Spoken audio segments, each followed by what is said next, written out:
This is the intro to the podcast. Sit your motherfucking ass down and listen to this bitch. Ladies and gentlemen, boys and girls, welcome back to what we like to call ourselves New Era. I guess we're sticking with it. I don't know. I guess we are. All right, so basically what we want to do today is something quite big in terms of scale for what we usually do. We want to talk about basically a decade in review, right? We want to talk about what our life was like, at the beginning of 2010, and just throughout the years. And you got to think, for us, that's a lot of years that we can still remember pretty well.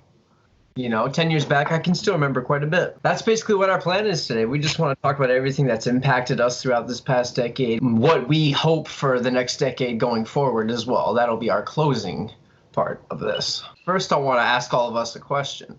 How old were each of us on the very first day of 2010? I was 14 years old. 13. Evan, you had to have been a year older than me. I 15. turned 16. No, I was turning 16 that year, so yes, I was 15. 51/0.9 or 0.11 coming up next month. It will be my day that somehow I came into this world. Somehow. It's called sperm, Brad. Jeez. Wow. How did that happen? I have no idea. Nature. It's crazy. Give me details. 2 bears. Well, that's why I'm so hairy, I guess. Wow. That's exactly what I was getting at.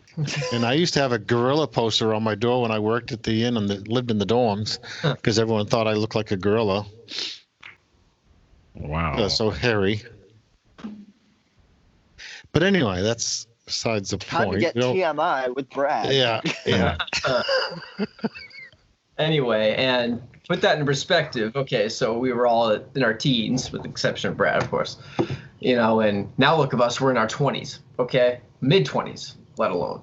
So, I mean, when you really look back on it, you don't, and we've kind of, I think, said this in a previous podcast. When you're young and you're growing up, you don't really see how quick time is. You kind of just live in the moment as a kid because your brain's still learning everything. You're still getting to know the world on a broader level, right? But as you get older, you start to appreciate certain things more, I think. A lot of us develop passions for whatever we love to do, and it leads us down different paths in life sometimes. So I mean, it's just crazy, to go from being, the curious high school student, back at this time, Evan and I were into preparing for 2012. That's crazy. God.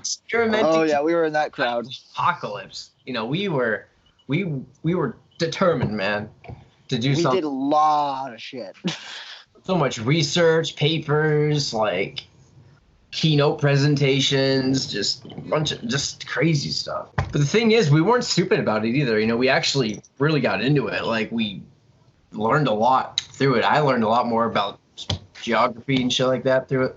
A lot about space and how life works, and geology and the human mind. Tomorrow is never guaranteed, naturally. So that's why it's always important to live every day how you want to live it, Do whatever it is you love to do. As long as it's, I would say, for the reasonable benefit for humanity.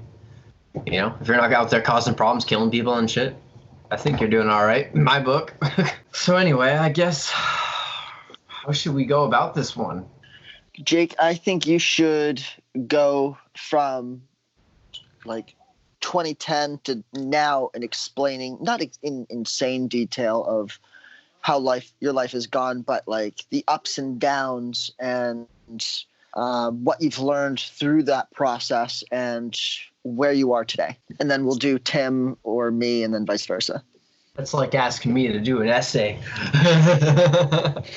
I mean, first of all, Turn to page 34. Yeah. And out of all the people in this chat, the person who has known me the longest has been Evan, by a long shot. Evan and I have known each other since 3rd grade, both new students at Ellsworth. Ellsworth's my hometown, but I just didn't go to the schools until I got to that age when we moved. And Evan, it was the same thing. He was from Bar Harbor. But, we ended up going to Ellsworth meeting that year and having the same new teacher, Miss Eisnagel. She, 3rd grade, right? Just random kids that just happened to connect in a crazy way. We just thought everything was stupid and hilarious, and we just became friends through it, I guess. And you're talking way past this decade. This was back 2003. Yep, September. You're 7 years behind the ball there, Jake. We're talking about 2010. I know, but I was just getting to how I knew you for so long. So you apply how long I've known Evan, and Brad, obviously, even though he doesn't have his camera on, Brad has been there through me throughout basically the second half of this decade. 2010, we were freshmen in high school. Okay, kid. Come my senior year, it was like not long after our senior year started, I moved to Belfast. It was another school, and that was the beginning, I think, of change. Right, because prior to that, it was just growing up, living with my dad, various women he lived with throughout the times, and just kind of going place here, place there. There's a few different places throughout those years, and then finally we went to Belfast, so I was no longer going to school with Evan. So all the 2012 stuff, obviously, everything, all that stuff ended. So I was down there, and then, my dad and I had obviously a lot of issues. I was getting older. I was wanting to just get out and explore the world for my own, like a lot of people want to do at that age. And Evan was kind of feeling that way too, but just in different ways. Although him and I have a funny story about that we can tell about. But I don't want to get too far off track from this. So yeah, anyway, it's just, okay, so I wanted to get away from my dad, right? All right, so I finally just said, I'm going to leave. I was connected to my mother through Facebook. And I reached out to my mom because she wanted to be a big part of my life. And she never really got to be a part of my life. So, I made the decision to go live with her. Dad was like, you know what? He's almost 18. He can make his own decisions. I think at that point he was just done with it. He's just like, all right, just going to let him do his thing. Hope for the best. And so I went to live with Mom, and it was nice, obviously, but it was also difficult at times. Because you got to think, trying to connect with someone who I didn't really get to connect with throughout my life, it's different, it's hard. But, her and I still developed a very strong bond throughout that time I was with her, and it's a time of my life I won't ever forget. I became 18 at that time. I ended up repeating my senior year. I stayed my senior year and accepted that I was going to need more credit, so I was going into the next year. I made, just stupid mistakes with school, and I wasn't getting into the school at that time.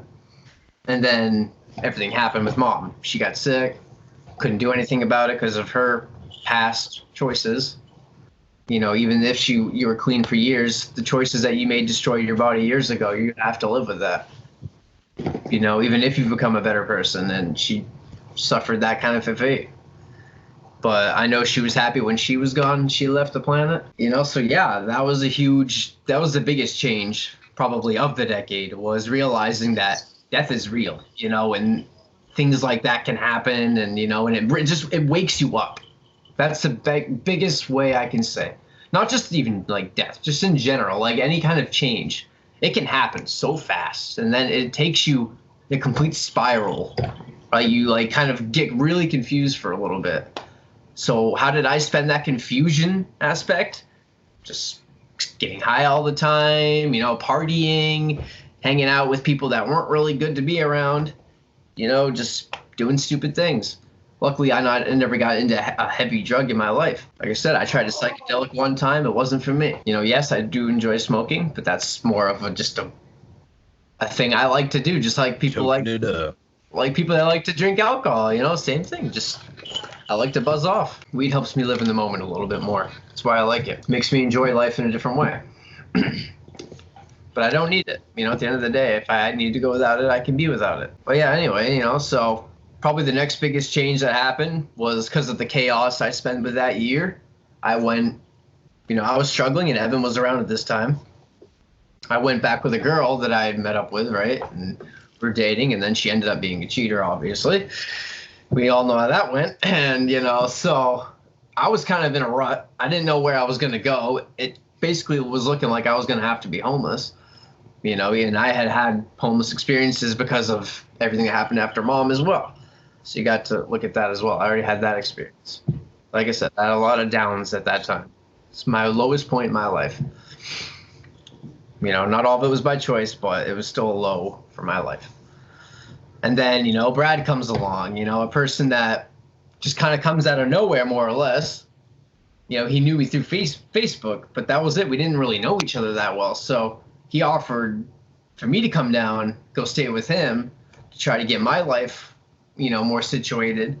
And of course, that, you know, turned into a really good bond over time. And Brad's since become like family to me. You know, he's helped me just get a lot of things done. He helped me get my braces removed, the shit I didn't need, you know, and, you know, he helped me discover what I think growing up is really all about in a lot of ways, you know, because I was 19 years old when I first went there. That was 2015, the very beginning of the year, all the way up into 2017 when we moved back to Maine. So I spent a couple years in Florida. That was also how I met Tim, okay, because I was a big Xbox player. And that's one thing I forgot to mention. Gaming has always been something I've loved the whole decade, and I've grown more as a gamer too. And I met Tim through Call of Duty Black Ops 2 free-for-all game. You know, he was a quick for one of those kinds of guys that spins around in circles, shot. You know? Yeah. And I was gonna message him just fucking with him, you know, just giving him shit for doing what he does. And then I saw he had a YouTube, so I looked him up, saw his content. I was like, this guy's kind of funny. I was like, wow. I didn't think he was going to be that funny, but I actually thought he was funny. So I subbed to him, messaged him, saying, hey, yo, add me. And we didn't really talk too much at first, but then after Black Ops 3 came out on the Xbox One, we started to play more and more. And we developed a whole group of friends on Xbox, you know, and it's turned into a pretty awesome group, you know. You know, not everyone stayed over the years, but we still have a few designated loyal ones. So even though we may not see eye to eye on some recent games, which is all fair, that's fine. It's boring. It's boring if we all agree on the same thing. Of course. Well, you're bound to find differences. And decade has ended with, you know, me finding, you know, a girl that I've bonded with very specially, very deeper. At the end of the day, I've stayed committed to her. And that's what's really important to me. And I hope that her and I can, you know, just keep things rolling. You know, if for whatever reason things don't work out, at least I know I put in the effort and just kept doing what I could, knowing that I'm no longer unsure about a lot of the things in my life. I think I've found out what I'm looking for in life. I'm looking to find my purpose, which kind of seems like another question. But when you think about it, it really isn't, because that means I'm willing to do any kind of different thing to feel comfortable. That's how I would say my decade went. Tim, how about you? All right. Well, you gotta make it a good one. I put in a lot. It all started when I was a little boy. 2010 was my introduction to Xbox 360. What is it? December 2010, I think. It was the end of 2010, but for Christmas, I got the Xbox. I didn't think it was going to affect me the way it did, but it basically gave me a stable hobby, if that makes any sense. Because, you know, one of my hobbies that is not as consistent, which is like making music and shit. But that started like a little before 2010, but it was one of those things I could do as you yawning? Is my story really that boring? Fuck you. I'm kidding. But as an antisocial person, it was great for me to, in a way, it kind of helped me build social skills, you know, trash talking. I would be like, oh, how was your day, man? Oh, well, fuck you, though. Nah, but come on. You have a really nice smile. Oh, thanks. You want to add each other on Xbox? I'm pretty sure I used to have social anxiety or something. I don't know. The more you grow up, the more you realize the stuff you dealt with when you were younger and you just didn't matter to you at that time. But it matters most when you're older now and you realize how positively or negatively it affected you, right? That's why I hate going after Jake, because his life was more dynamic in those 10 years. I just feel like I haven't dealt with anything worth, being like, why me or something. Last couple of months in senior year, 2014, had no idea where I wanted to go for college. Yeah, I totally skipped over, 2010 to 2014. I'll go back to that.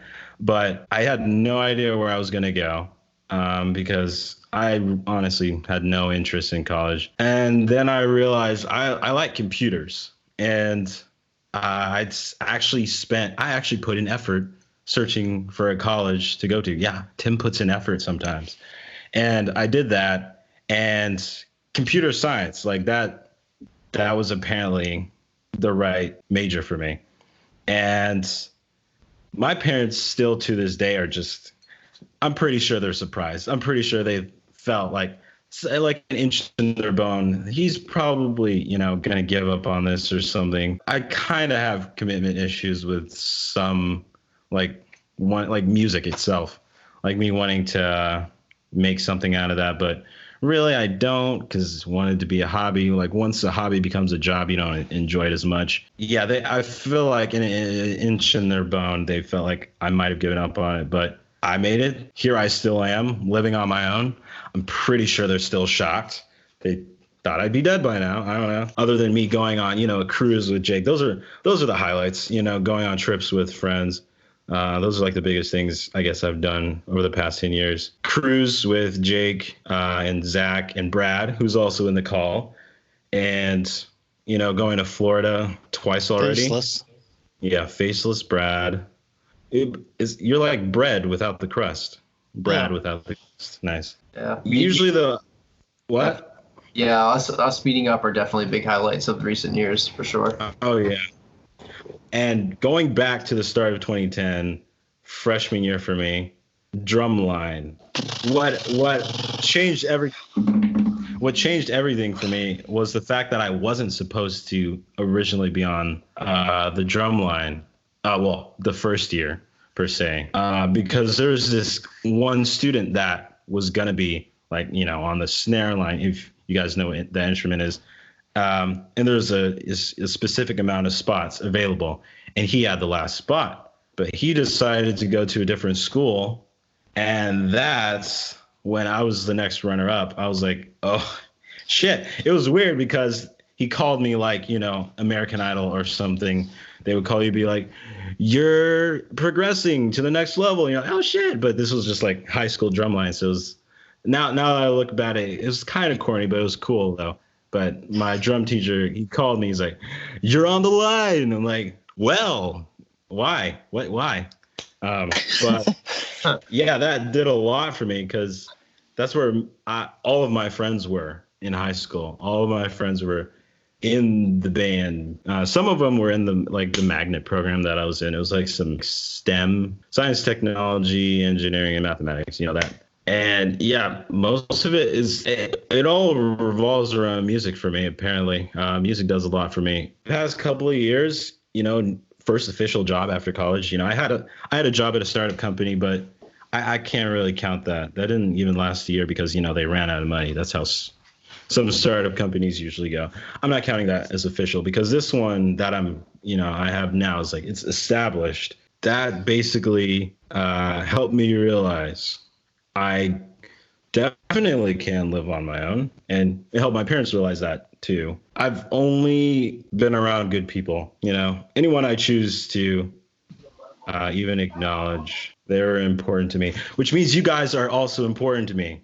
Okay. Drumline, college, official job, awesome girl I dated recently. There you go. Okay. I'm going to do two things for you right now. Okay. Oh. You see this llama and how random it is? Okay. Mm-hmm. Take that randomness.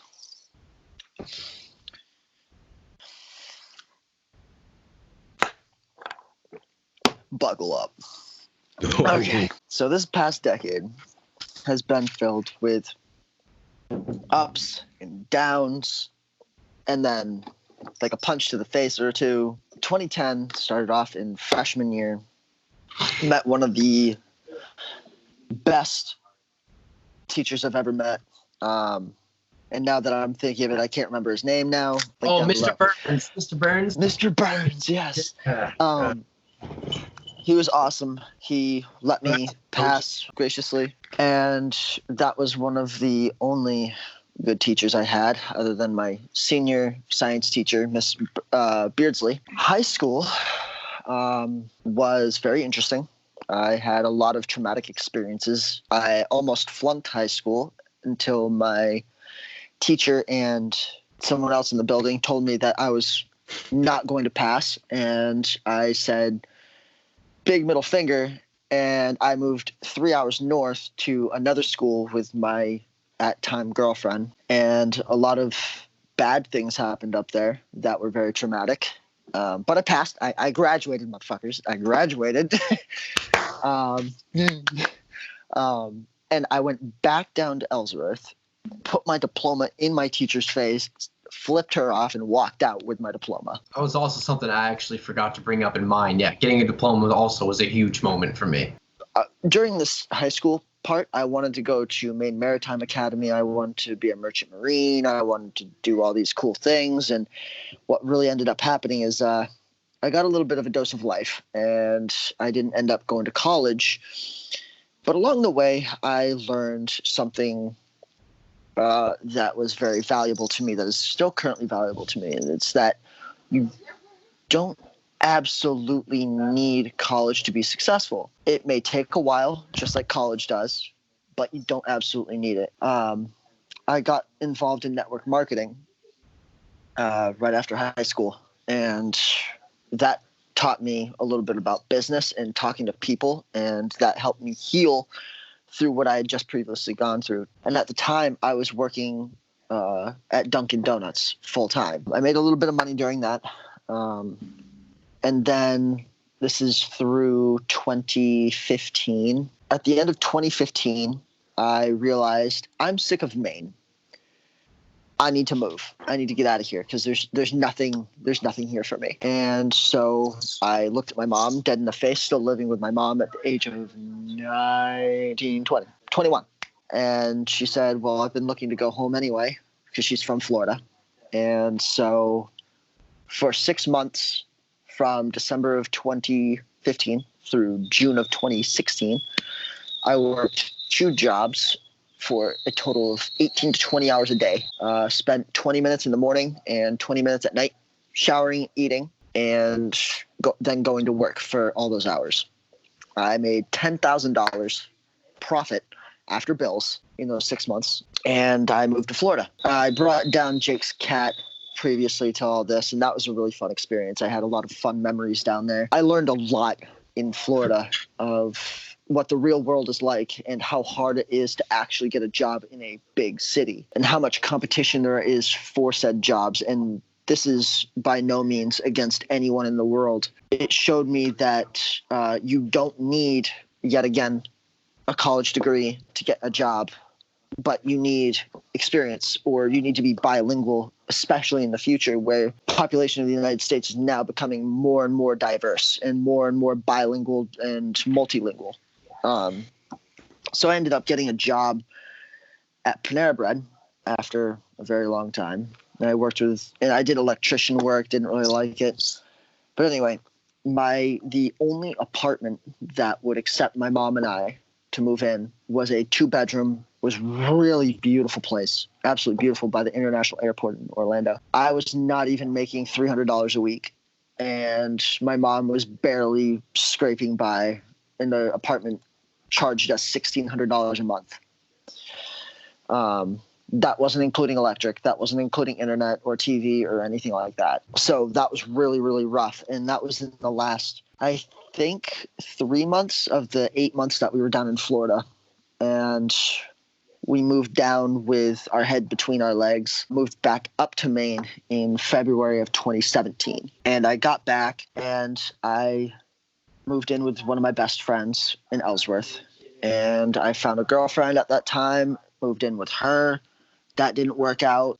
Became homeless for a short period of time. And then I moved to Portland.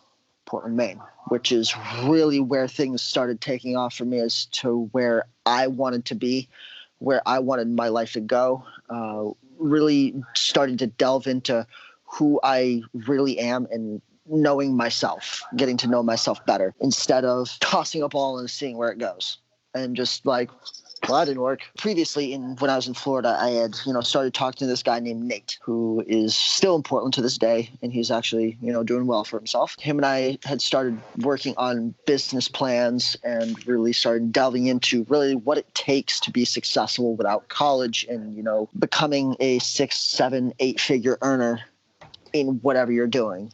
Whether it's starting your own business, becoming a part of a company, being leveling up in a company, and it's hard. And I was in Portland from September, October of 2017 through November of 2018. And I had gotten into gemstones. I had gotten into clothing businesses, trying to do that. I had gotten into trying to build business plans and networking with people and really learning what it takes to build yourself on a personal level so you can become successful. A little bit before November, we had looked at a place there's a 4,000 square foot building or room in a very large building to set up a gaming lounge.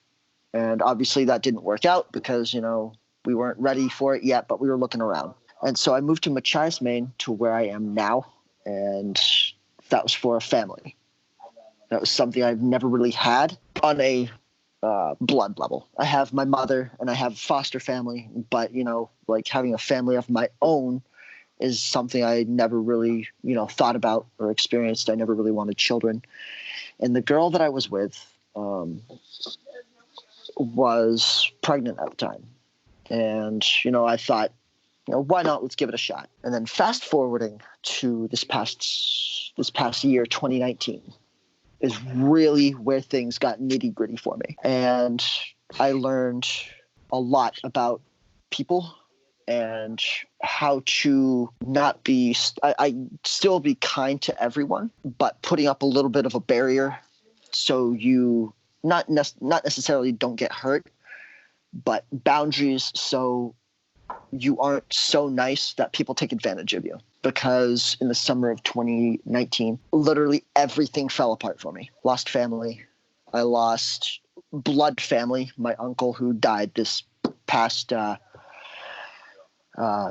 summer. That really hit. Jake, I think I called you that night. And I bawled my eyes out that night. Because that was like the tipping point. And some mistakes were made. And some things have happened, but in the end, things happened that needed to happen. I am, in the end, at the end of 2019, who I am is a stronger person. I know what my beliefs are. I know what my boundaries are now. And I can confidently say at the end of 2019, going into 2020, it's gonna be a ride. And that's what adulthood is. I think we all did a pretty good job on explaining. Good job, everyone, naturally. And we get an A.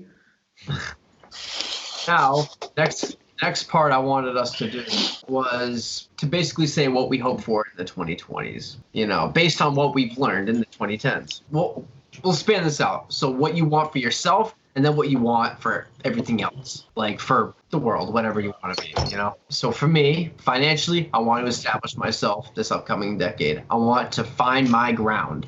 First step naturally is to gain my self-independence where I can take care of myself fully without needing help from anyone, knowing I can do it, along with a dog. The next step, if I can make a relationship work, there's just a lot of things that I need to make sure I can handle fully.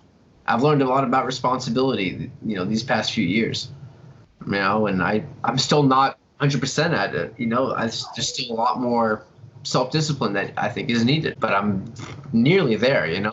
I'm realizing right now more than ever, when money's tighter, that's where you need to realize what things are important to have and what things aren't, and I have what I need to survive. And for me right now, that's fine. As long as I can just do what I need to do. So, and what do I hope for the world for the 2020s? You know, we can all want something, but is it actually going to mean anything, you know?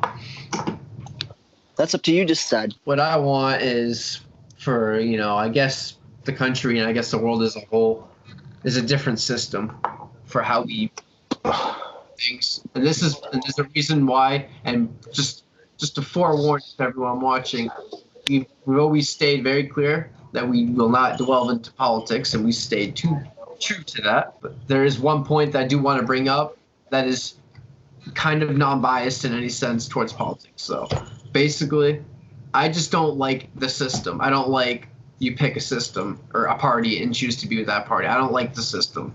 I think it just needs to be different. Like, I know how the founding fathers wrote it, but I just like, because it seems like there's always the pros and the cons to each party. You know, I feel like people don't get enough of a voice. I feel like we just leave it to all these bigger people. But, you know, that's my opinion on it, though. I'm not going to dig into it. You know, I want the world to change. I want everyone to be nicer to each other, obviously. Peace, love, less war, less violence, less drama. But that's impossible because the world loves drama. So I don't know. The world kind of seems to run that way, it seems. All right. For me, well, I have a couple of people that, you know, tell me that I'm good at certain things. And, you know, I obviously don't believe them because I just have high standards for myself. So going forward, I want to be able to prove to myself that I'm as good as people say I am at certain things, because I'm just never convinced. Like, you know, with the drumline thing, you know, I thought I was good. And then, you know, technically the only way I got into drumline freshman year was because, you know, someone decided to go to another school.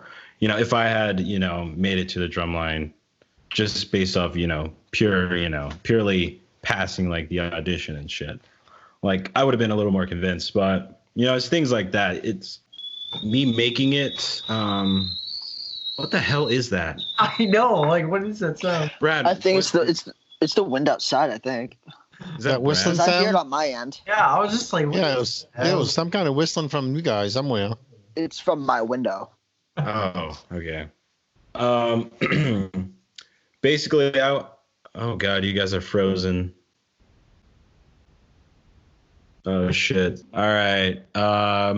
Wait. The last thing I heard was something about if you had passed the drum line out of talent, you would have been more convinced. I won't be that harsh on myself. There was talent there, but I didn't purely pass the audition and just be like, oh, you're in. I essentially don't want to make it in life just based off of luck, if that makes any sense. Because I know so many people that, you know, deserve the position I'm in or just higher, and they just aren't lucky, right? You know, they always have these inconveniences. I don't think I, you know, deserve everything I have. You know, sure, I have some sort of work ethic, but I always know there's someone who deserves it more than I do. So I just want to prove to myself that, you know, I deserve everything I have in the years going forward. And for the world, I want YouTube to get their policy shit together. Because it seems like they can't figure it out. They're trying to change things that shouldn't be changed. But that one's not as important to me. I want us to eventually find a better solution to saving the environment. We do all this PSAs, but obviously not many people are listening. And I don't think I'm listening that much. So either it was always this bad, or it's gone exponentially bad now that we use social media more. I don't know. Probably social media makes it worse in a way. Right. I don't know. Exactly. But there's more coverage of it. Right. But yeah, that's for me. Okay. So for myself, I want to also gain independence. I mean, I have some independence. I'm living, you know, away from home, but I want to be on my own. I want to have an income or multiple streams of income where I can sustain myself and not be afraid if I'm going to be able to pay my bills. I'm going to be able to save up and, you know, say, hey, I'm going to move to this other state next year and just be able to do it. I want to be successful. I want to be, I don't care if I'm rolling in friggin' dough, but, you know, to have a little bit, you know, just to, you know, if I want to go on a vacation or or, something like that. Or if I want to get someone a present of like, hey, here, write this check and, goes, just spend it. Or be able to sit at home and relax and not have to worry about anything. And then for the world, I know it's kind of vague, but I want the world to come together and figure something out where we can be sustainable and improve our environment, like Tim was saying. Because, you're hearing about it a lot, but that's exactly why people aren't reacting. Is because we're hearing so much about it that it's just bombarding and it's just going to go right over their heads in one ear and out the other, because there's just so much of it, you're just going to ignore it. So something I learned is that the country of Bhutan, it's between India and China, they are sustainable and they actually produce more oxygen by 3 times than they produce carbon. And it's one of like 2 of the only countries in the world. I can't remember what the second one. I think it was Saudi Arabia or something like that. I think, not sure. That is the only carbon neutral countries in the world. Bhutan is one of the smallest countries in the world, doing so much better than the largest countries in the world. In my mind, I think it's got to be harder for the bigger countries, but still, there's something they're doing right that we're obviously doing wrong too. But. Right. The reason I feel that way is because I want to be able to confidently have a child of my own and say, look what we did. This is awesome. Instead of, okay, so those glaciers, you're going to have to move in 50 years. Mm-hmm. Or, you see the state? That won't be there. Period. Oh, yeah. Try and survive. Bye. Try and survive. Yeah, bye-bye. And I'll be 75 and saying, we're screwed. That's my reasoning behind it. And, in general, I just love nature in general. Like, I love going out and hiking. I love going out in, Jake, when I go down to see you in Rockland, I love going out to the lighthouse and seeing the waves, seeing the birds, seeing the boats. And, I love going out. I love nature. It's a great way to talk to people too, It is. Getting to know someone without social media or your phone, the natural way. I love our planet because it's so diverse, and I love our planet because there's so many things to learn from it. I can't find my phone. Oh wait, I'm using my phone, but without using phones. So shut up, Tim. That's basically the gist of it. Is I don't want to shut up. It's all right. It's gone. All right. It's still there, but yeah, it's gone. So I guess all we can mutually agree on is we just want to see a positive change. That's, I think, something we should actually all appreciate a little more, because that just shows that we're optimists. We're positive. We just want what's best for the planet at the end of the day. Yeah. Oh, there goes Evan. Oh shit. So after the recording, just edit like a portion where you just like close it out saying like, hey guys, thanks for watching the video or whatever. Oh, well, we'll just do it right here. Boom, bam, boom. Well, Evan's gone, so I guess that means you guys gotta go. Get the fuck out of here, all right? All right, that's the end of the podcast. All right. See you later.